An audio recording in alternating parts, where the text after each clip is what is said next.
नमस्कार, मी निकिता आणि तुम्हा सर्वांचं निकिता खेळणार या माझ्या यूट्यूब चॅनलवर मनापासून स्वागत. आपल्या सर्वांना माहीतच आहे, यंदा अक्षय तृतीया 30 एप्रिल 2025 म्हणजेच बुधवार रोजी साजरी केली जाणार आहे. तर खऱ्या अर्थाने अक्षय तृतीया हा विष्णूला समर्पित दिवस आहे. या दिवशी विष्णूने परशुरामाचा अवतार घेतला, म्हणून या दिवशी परशुराम जयंती म्हणून सुद्धा साजरी केली जाते. पितरांची पूजा करणं हेही या दिवशी तितकंच महत्त्वाचं आहे. आपण लक्ष्मी प्राप्तीसाठी, आर्थिक प्राप्तीसाठी भगवान विष्णू आणि लक्ष्मीची पूजा करतो, तितकीच महत्त्वाची पितरांची पूजा या दिवशी होणं, आपल्या हातून काही दानधर्म होणं ही गोष्टसुद्धा तेवढीच महत्त्वाची आहे. काय होतं, आपल्याकडे पितृपक्षात पितरांची पूजा केली जाते, त्यानंतर पितृच्या फोटोकडे सुद्धा कोणी बघत नाही, त्याच्यावर धूस असलेलं असते, यावर कोणाचं लक्ष नसतं किंवा दुसरी कुठल्याच प्रकारची सेवा आपल्याकडून वर्षभरात पितरांसाठी होत नाही. त्यासाठी अक्षय तृतीया हा अत्यंत महत्त्वाचा दिवस आहे, ज्या दिवशी आपल्याला काही दानधर्म करून आणि इतर सेवा करून आपल्या पितरांना समाधानी करायचे असते, त्यांना त्यांच्या मार्गाला सद्गती मिळावी यासाठी काही प्रयत्न करायचे असतात. तर अक्षय तृतीया या दिवशी केलेलं कुठल्याही कर्माचं चांगलं फळ हे चिरंतर टिकतं, चिरकाल टिकतं, ते अक्षय असतं.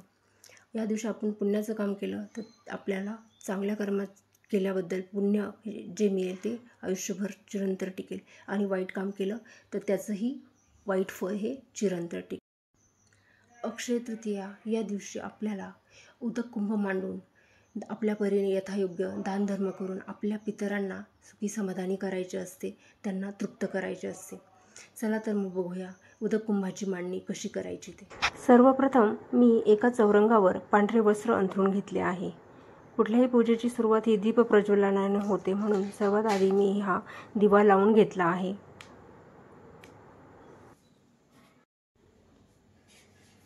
आता इथे मी एक ताट घेतलं आहे. चौरंगावर हे ताट आपल्याला ठेवायचं आहे.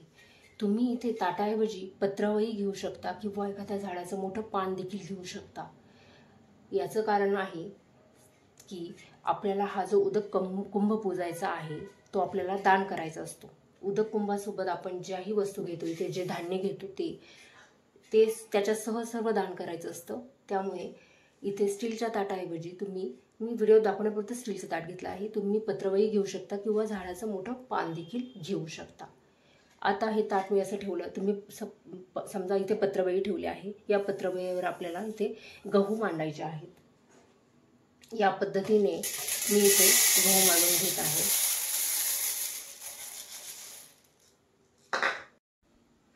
आता तुमच्या मनात प्रश्न आला असेल, या उदक कुंभाची मांडणी करताना दिशा कोणती असावी? तर दिशेला काहीही हरकत नाही. आपण पितरांची पूजा करत आहोत, कुठल्याही दिशेला उदक कुंभ आला तरीही हरकत नाही, आणि दक्षिण दिशेला उदक कुंभ आला तरीही काहीही हरकत नाही. कारण तुम्हाला माहीत आहे पितरांची दिशा कोणती असते. पितरांची दिशा ही दक्षिण असते, त्यामुळे दक्षिण दिशेकडे तोंड असलं उदक कुंभाचं तरी काहीही हरकत नाही. आता आपण मांडणी कशी करायची उदक कुंभाची हे बघून घेऊया. इथे मी गहू मांडून घेतले आहेत. हे गहू देखील आपल्याला दान करायचे आहेत. अक्षय तृतीयेला दानाचं खूप महत्त्व आहे. इथे तुम्ही म्हणाल गव्हाऐवजी दुसरं धान्य मांडलं तर चालेल का? नाही, तांदूळ वगैरे दुसरं कुठलंही धान्य इथे मांडायचं नाही. इथे आपल्याला फक्त आणि फक्त उदक कुंभाच्या खाली गहू मांडायचे आहेत. आता मी तुम्हाला अक्षय तृतीयेला दानाचं एवढं महत्त्व का आहे याची थोडक्यात माहिती सांगणार आहे. आता आपण बघूया उदक कुंभ दान करण्यामागचं महत्त्व. तर पांडवांनी एकदा श्रीकृष्णाला विचारलं, श्रीकृष्णा, आम्ही एवढे जप-ताप करतो, एवढे व्रतवैकल्य केले, या सर्वांचं पुण्य गेलं कुठे? याचं फळ आम्हाला मिळत का नाही आहे? तेव्हा श्रीकृष्णाने पांडवांना सांगितलं, आजपर्यंत तुम्ही जेही व्रतवैकल्य केले, पुण्य मिळवलं, ते सगळं सुखदुःखातच गेलं. मग पांडवांना प्रश्न पडला, मग असं कोणतं व्रत आहे की ज्याचं फळ हे चिरंतर राहील, ते कालवश होणार नाही, ज्याचं फळ हे अक्षय राहील? तेव्हा श्रीकृष्णाने पांडवांना उत्तर दिले, अक्षय तृतीया हे एकमेव सण आहे, हा एकमेव व्रत आहे जे केल्याने त्याचे फळ हे चिरंतर राहील, त्याचे फळ कालवश होणार नाही. अक्षय तृतीयेला तुम्ही तिळा एवढं जरी दान केलं तरीही त्याचं फळ अक्षय टिकेल. आणि म्हणूनच अक्षय तृतीयेला हे उदककुंभ दान करण्याचं महत्त्व आहे. हे उदककुंभ दान करण्यामागचं महत्त्व असं की वैशाख महिना सुरू झालेला आहे आणि अंगाची लाही लाही होत असते, तेव्हा पाण्याने भरलेला उदककुंभ, या उदककुंभाने एका जरी जीवाची तहान भागली तरी त्याचं फळ आपल्याला चिरंतन टिकेल. म्हणूनच अक्षय तृतीयेला दान करण्याचं महत्त्व हे फार मोठं आहे. आपल्याला आपल्या पितरांच्या स्मरणार्थ हा उदककुंभ दान करायचा असतो. आता याला म्हणतात केळी आणि याला म्हणतात करा. हे सगळ्यांनाच माहीत असेल. करा हा छोटा असतो आणि केळी ही मोठी असते. आता करा केव्हा पुजायचा आणि केळी केव्हा पुजायची ते आपण बघूया. खरं तर प्रत्येक गावामध्ये वेगवेगळी पद्धत असते. आता आमच्याकडे अशी पद्धत आहे की जर सवाष्ण सासूबाई गेली असेल तर केळीची पूजा करतात आणि जर कोणी पुरुष मंडळ गेला असेल तर कराची पूजा करतात आणि जर दोघेही गेले असतील तर दोघांचीही पूजा करतात. सवाष्ण सासूबाईसाठी केळी, पुरुष मंडळी गेला असेल तर करा, कारण ही पितरांचीच पूजा आहे. आता काही गावांमध्ये असंही आहे की दोघांचीही पूजा करतात. कोणीही एक व्यक्ती गेली असेल तरी करा आणि केळीची दोघांचीही पूजा करतात. आता काही ताईंचा प्रश्न आहे की आमचे सासू सासरे जिवंत आहेत, बघा मग आम्ही पूजा करावी किंवा नाही. तर त्यांच्यासाठी हे उत्तर आहे, सासू सासरे जरी जिवंत असेल तर सासू सासऱ्यांचे जे सासू सासरे असतील त्यांपैकी कोणी एखादं गेलं असेल किंवा तेही जिवंत असतील पण त्यांचे जे सासू सासरे असतील त्यांच्यापैकी दोघंही गेले असतील किंवा एक जण तर नक्कीच कोणीतरी गेलेलं असेल, कोणीतरी पितर तुम्हाला असणारच. अशा वेळी तुम्ही करा किंवा केळी, तुमच्या घरात जे काही घडली आहे घटना त्यानुसार पूजा करायची आहे. आपल्याला हा तर्पणविधी हा 3 पिढ्यांपर्यंत बघायचा असतो. आपल्या मागच्या 3 पिढ्यांपर्यंत म्हणजे आपले सासू सासरे, सासऱ्यांचे सासू सासरे आणि आपण 3 पिढ्यांपर्यंत आपल्याला विचार करून अक्षय तृतीयेला ह्या उदककुंभाचे पूजन करून त्याचे दान करायचे असते. आता आपण पुढची सेवा बघूया. खरं तर पितरांची सेवा करताना ती थोडी उलट्या पद्धतीची असते. ही केळी आपल्याला जर आपल्या सवाष्ण सासूबाई गेल्या असतील तर आमच्याकडे जशी पद्धत आहे की केळीची पूजा करतात, तर ही केळी आपल्याला काठापर्यंत भरेल एवढी पाण्याने भरून घ्यायची आहे. हा काठ भरेल एवढं पाणी आपल्याला या केळीमध्ये टाकायचं आहे. त्यानंतर आपल्याला या केळीला रक्षासूत्र बांधायचं आहे. आता हे जे रक्षासूत्र आहे हे आपल्याला ही केळी काठापर्यंत भरल्यानंतर बांधून घ्यायचं आहे. हे विषम संकेतच बांधायचे असते, जसं की 1, 3, 5, 7 जेवढा आपल्याकडे दोरा असेल, रक्षासूत्र असेल त्यानुसार आपण 1 किंवा 3 वेढे किंवा त्यापेक्षा जास्त विषम संकेत करू शकतो. इथे मी हे रक्षासूत्र छोटं असल्याकारणाने एकच वेढा दिला आहे. त्याचप्रमाणे आपण जर करा पूजत असू म्हणजे पुरुष मंडळी गेले असतील तर असंच रक्षासूत्र आपल्याला ह्या कराला देखील बांधायचं आहे. आता आपल्याला या केळीची आणि जर करा पूजत असेल तर कराची पूजा करायची आहे.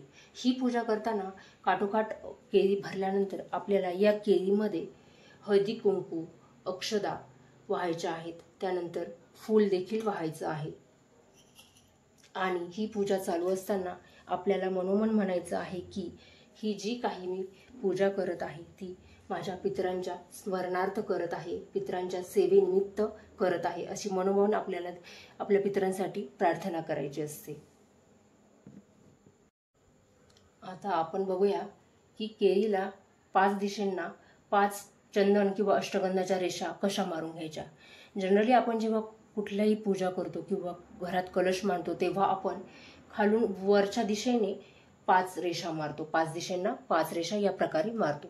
पण आजच्या दिवशीची या केळीची पूजा मात्र उलटी आहे. इथे आपल्याला वरून खालच्या दिशेने 5 दिशांना 5 रेषा चंदन किंवा अष्टगंधाच्या मारायच्या आहेत. लक्षात ठेवा, पुन्हा एकदा सांगते, आपल्याला वरून खालच्या दिशेने 5 रेषा, 5 दिशेला 5 अष्टगंधाच्या किंवा केशरयुक्त चंदनाच्या रेषा मारायच्या आहेत. केळीची पूजा झालेली आहे. आता आपण कराची पूजा कशी करायची हे बघूयात. कराची पूजा करताना सुद्धा हे जसं रक्षासूत्र बांधलं आहे तशाच प्रकारे आपल्याला इथे हा कर काठापर्यंत भरून घ्यायचा आहे आणि त्याला रक्षासूत्र बांधून घ्यायचं आहे. माझ्याकडे आता रक्षासूत्र नसल्याने मी ते बांधत नाहीये. पण आणि रक्षासूत्र बांधल्यानंतर आपल्याला जशा केळीला आपण 5 दिशांना 5 उलट्या रेषा मारून घेतल्या होत्या तशाच इथे कराला देखील मारून घ्यायच्या आहेत. रेषा मारण्यासाठी 5 दिशांना ज्या 5 रेषा मारायच्या आहेत, वरून खालच्या दिशेने मारायच्या आहेत, त्या मारण्यासाठी अष्टगंधही चालेल किंवा केशरयुक्त चंदन देखील चालेल.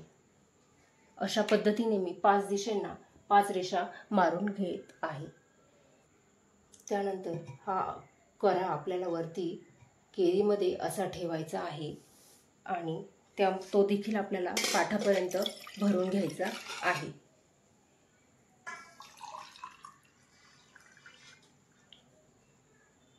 ही झाली करा आणि केळीची पूजा. पुन्हा एकदा लक्षात घ्या, जर तुमच्या घरातील सवाष्ण सासूबाई गेल्या असतील तर आपल्याला फक्त केळीची पूजा करायची आहे. जर सासूबाई जिवंत असतील आणि सासरे गेलेले असतील म्हणजे पुरुष मंडळी गेली असेल तर आपल्याला फक्त कराची पूजा करायची आहे. अशा वेळी ही केळी इथे नसेल, फक्त हा करा जो असेल तो इथे डायरेक्ट पत्रवळीवर किंवा ताटावर ठेवलेला असेल. अशा ही गोष्ट लक्षात घ्या की तुमच्याकडे काय रूढी परंपरा आहेत की सासूसाठी केळी, पुरुष मंडळी सासऱ्यांसाठी करा, जी काही तुमच्याकडे रूढी परंपरा असेल त्यानुसार तुम्ही पूजा केली तरीही चालेल. आता आपली केळी आणि कराची मांडणी करून झाली आहे. आता पुढचा प्रश्न बऱ्याच जणांना हा असतो की ही मांडणी करायची कधी. बरेच जण काय करतात, देवपूजा झाल्या लगेचच करा किंवा केळीची मांडणी करतात, या उदक कुंभाची मांडणी करतात. तर तसं करायचं नाहीये. ही मांडणी आपल्याला 12च्या सुमारास म्हणजे 12च्या आसपास करायची आहे. साधारणतः 11 नंतर आपण मांडणी करायला घेतली तर काहीही हरकत नाही. 11, 11:30, 12च्या आसपास आपल्याला नेहमी पितरांसाठी हा उदक कुंभ मांडायचा असतो. इथे तुम्ही पितरांचा फोटो देखील ठेवू शकता करा केळीच्या मागच्या बाजूला. आता पुढचे अजून एक महत्त्वाची माहिती आहे की ही मांडणी घरात करायची कुठे. तर ही मांडणी कधीही देवांजवळ करू नका. पितरांच्या उदक कुंभाची मांडणी देवाजवळ कधीही किंवा देव्हाऱ्याजवळ कधीही करू नका. घरात दुसऱ्या कुठल्याही योग्य ठिकाणी, कारण इथे दिशेचं कुठलंही मोजमाप नाही. दक्षिण दिशेलाही ठेवलं तरी चालेल, कुठल्याही दिशेला हा उदक कुंभ असला तरी चालेल. त्यामुळे घरात दुसरी कुठली स्वच्छ जागा बघा आणि त्या ठिकाणी या उदक कुंभाची 12च्या आसपास मांडणी करा. मात्र देव्हाऱ्याजवळ उदक कुंभाची मांडणी अजिबात करू नका. ही सर्व पूजा झाल्यानंतर आता यामध्ये आपल्याला खरबूज ठेवायचा आहे. या पद्धतीने आपण खरबूज ठेवून घेऊया. आता तुम्ही म्हणाल आमच्याकडे खरबूज ठेवत नाही. मी परत एकदा सांगते की प्रत्येक गावातली प्रथा ही वेगळी असते. प्रत्येक समाजात वेगवेगळी प्रथा फॉलो केली जाते. आपण आपल्या घरात ज्या रूढी परंपरा आहेत त्यालाच महत्त्व द्यायचं असते, कारण आपण आपल्या घरच्या रूढी परंपरा फॉलो केल्या तर त्याचे पुण्य आपल्याला आपल्या संसाराला जास्त मिळते. आमच्याकडे खरबूज ठेवण्याची प्रथा आहे. बऱ्याच ठिकाणी खरबूज ठेवलं नाही खरबूज तरी काहीही हरकत नाही. त्यानंतर आपल्याला इथे आंब्याचा नैवेद्य दिला जातो. बऱ्याच समाजामध्ये आंब्याचा नैवेद्य अक्षय तृतीयेला उदक कुंभाच्या तिथे ठेवला जातो. हा आता तुम्ही आंबा कट करून ठेवा, आंबा अखंड ठेवा किंवा आंब्याचा रस करून त्याचा नैवेद्य दाखवा, काहीही हरकत नाही. बऱ्याच समाजामध्ये पुरणपोळीचा स्वयंपाक असतो, काही समाजामध्ये मांडे आणि रसाचा स्वयंपाक असतो. कुठल्या समाजात कुठला नैवेद्य असेल ही ज्याच्या त्याच्या घराची रूढी परंपरा असतील. आमच्याकडे आंबा ठेवतात, नैवेद्य म्हणून आंबा ठेवला जातो आणि अक्षय तृतीयेनंतरच काही ठिकाणी आंबा खाण्याची प्रथा आहे. अक्षय तृतीयेच्या आधी आंबा घरात खाल्ला जात नाही. अशाही बऱ्याच समाजामध्ये असं घडतं की आंबा हा एकदा उदक कुंभाला नैवेद्य दाखवला, अक्षय तृतीयेला पितरांसाठी सेवा झाली की त्यानंतरच त्या घरांमध्ये आंबा, त्या सीझनचा आंबा हा खाल्ला जातो. आता ही सगळी पूजा झाल्यानंतर आपण बघूया की आगारी कशी द्यायची. पितरांसाठी आगारी दिली जाते. बऱ्याच समाजामध्ये हे फॉलो केलं जातं. तर आगारी देण्यासाठी सर्वप्रथम आपण एखादा तवा घ्यायचा आहे. त्या तव्यावर आपण थोडीशी छोटी छोटी लाकडं टाकायची आहेत आणि लाकडं टाकून त्यावर शुद्ध गाईचं तूप आणि कापूर टाकून ती लाकडं आपल्याला पेटवायची आहेत. लाकडं पेटवल्यानंतर त्यामध्ये आपल्याला आपल्या घरात जोही काही नैवेद्यासाठी स्वयंपाक केलेला आहे, आपण फोटोला जोही नैवेद्य दाखवला आहे, जसं की पुरणपोळी असेल, मांडे असतील, सार भात असेल, गुळवणी असेल, या सगळ्याचा कूस करून आपल्याला तो कूस थोडा थोडा त्या आगारीवरती पेटवलेल्या लाकडांवरती टाकायचा आहे. हे कार्य सर्वप्रथम घरातील मुख्य जो व्यक्ती आहे त्याने करायचं आहे आणि त्याने कूस आगारीवर तो नैवेद्याचा कूस टाकल्यानंतर घरातील बाकी मंडळींनी देखील थोडा थोडा करून तो कूस आगारीवर टाकायचा आहे. आगारी पेटल्यानंतर जो काही धूर होतो, खरं तर तो धूर हा पितरांना प्रिय असतो. ते त्याच्या धुराचेच भुकेलेले असतात असं म्हणतात आणि तो धूर घेतल्यानंतर ते तृप्त होतात. म्हणून आगारीची प्रथा ही खूप प्रसिद्ध आहे. पितरांना आगारी द्यायलाच हवी. तुमच्याकडे देत नसतील तरीही तुम्ही इथून पुढे आगारी देण्याची प्रथेला सुरुवात करायला हरकत नाही, कारण यातून आपल्याच पितरांना शांती मिळणार आहे आणि ते आपल्याला भरभरून आशीर्वाद देणार आहेत. आता आपली केळीची आणि कराची पूजा करून झालेली आहे. आगारी कशी दाखवायची हे देखील आपण बघितलं आहे. यानंतर घरात ही सर्व पूजा झाल्यानंतर आपल्याला उपास करू जेवू घालायचा आहे. जर आपल्या सवाष्ण सासूबाई गेल्या असतील तर एखाद्या सवाष्ण स्त्रीला आपल्याला उपास करू म्हणून जेवू घालायचं आहे. जर पुरुष मंडळी गेले असतील तर त्याच जेमतेम त्याच वयाच्या पुरुष मंडळीला आपण उपास करू म्हणून घरामध्ये आपल्या जेही काही नैवेद्य केलेला असेल, जेही काही नैवेद्याचा स्वयंपाक केलेला असेल तो त्या उपास करू व्यक्तीला जेवू घालायचा आहे. सवाष्ण स्त्री उपास करू असेल तर त्या स्त्रीची आपल्याला यथाशक्ती ओटी भरायची आहे आणि तिच्या पदरात आपल्याला काहीतरी दान सुद्धा करायचं आहे, कारण अक्षय तृतीयेला केलेल्या दानाचं प्रचंड महत्त्व आहे. या दिवशी तिला एवढं दान केलं तरीही ते अक्षय फळ आपल्याला देऊन जातं. आता बऱ्याच वेळा असं होतं की शहरामध्ये उपास करू मिळत नाही, म्हणजे उपास करू जेवणासाठी कोणी तयार नसतं किंवा येत नाही काही कारणास्तव. तर अशा वेळी काय करायचं आहे, आपल्याला जर कोणी उपास करू मिळाला नाही तर अशा वेळी एका व्यक्तीचं पूर्ण पोट भरेल एवढा आपल्याला नैवेद्य बाजूला काढून घ्यायचा आहे, किंवा एका व्यक्तीचं पोट भरेल एवढं आपल्याला जेवणाचं ताट बाजूला काढून ठेवायचं आहे. ते ताट आपण एखाद्या गाईला चारू शकतो, एखाद्या गाईला तोच नैवेद्य म्हणून आपण देऊ शकतो. आणि गाय सुद्धा आपल्या परिसरामध्ये नसेल तर कुठल्याही गोरगरीब व्यक्तीला आपण ते जेवण म्हणून देऊ शकतो. आपल्या घरी काम करायला येणाऱ्या ताईंना सुद्धा ते देऊ शकतो, किंवा कुठल्याही भुकेल्या व्यक्तीला ज्याला अन्नाची गरज आहे अशा व्यक्तीला आपण ते ताट जेवायला देऊ शकतो. आता हे झालं उपास करू बद्दल. त्यानंतर प्रश्न आहे की हा उदक कुंभ कधी दान करायचा, अक्षय तृतीयेला दान करायचा की अक्षय तृतीयेच्या दुसऱ्या दिवशी दान करायचा. तर अक्षय तृतीयेलाच आपल्याला उदक कुंभ दान करायचं आहे, कारण दानाचं महत्त्व हे अक्षय तृतीयेला आहे. अक्षय तृतीय हा 3.5 मुहूर्तांपैकी एक आहे. म्हणून आपली पूजा झाल्यानंतर जेवण वगैरे आगारी झाल्यानंतर जेवण आटोपल्यानंतर दुपारच्या वेळेत किंवा संध्याकाळच्या आधी आपल्याला हे उदक कुंभ दान करायचं आहे. आता प्रश्न, हा उदक कुंभ कुणाला दान करायचा? तर हा उदक कुंभ आपण पूर्वीच्या काळी कसं व्हायचं, जो कोणी उपास करू आपल्या घरी जेवणासाठी आले आहेत त्याच व्यक्तीला हा उदक कुंभ हे गहू, खाली जी काही पत्रवाळी ठेवली असते त्याच्यासह आणि खरबुजासह आपण दान करायचो, किंवा जी सवाष्ण स्त्री आपल्या घरी जेवणासाठी आली आहे त्या व्यक्तीला आपण ते दान करायचो. पण जर समजा तुमच्याकडे उपास करून मिळाला नाही तर मग हा उदक कुंभ कुणाला दान करायचा? तर सोपं आहे. हा उदक कुंभ आपण कुठल्याही भुकेल्या व्यक्तीला, कुठल्याही तहानलेल्या व्यक्तीला, ज्याला पाण्याची गरज आहे किंवा अन्नाची गरज आहे अशा व्यक्तीला आपण हे दान करू शकतो. अगदी घरात काम करण्यासाठी येणाऱ्या मावशींनाही दान करू शकतो, किंवा आजूबाजूच्या ओळखीच्या कुठल्याही व्यक्तीला आपण हा उदक कुंभ दान करू शकतो. कारण उदक हा पाण्याने भरलेला उदक आपल्याला दान करायचं. उदक कुंभ आपण दान करणार आहोत याचं महत्त्व फार आहे.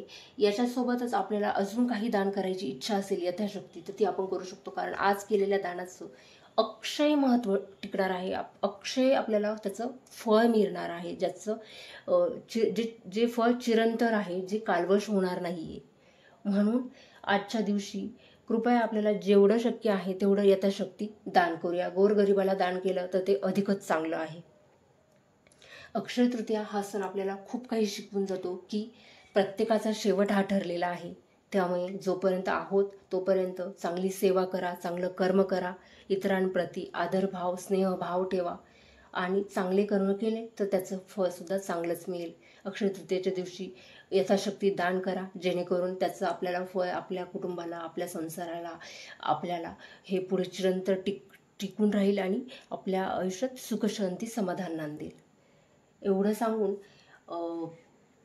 इथे मी थांबते. आजचा व्हिडिओ आपल्याला कसा वाटला हे मला लाईक, कमेंट आणि शेअर करून नक्की सांगा.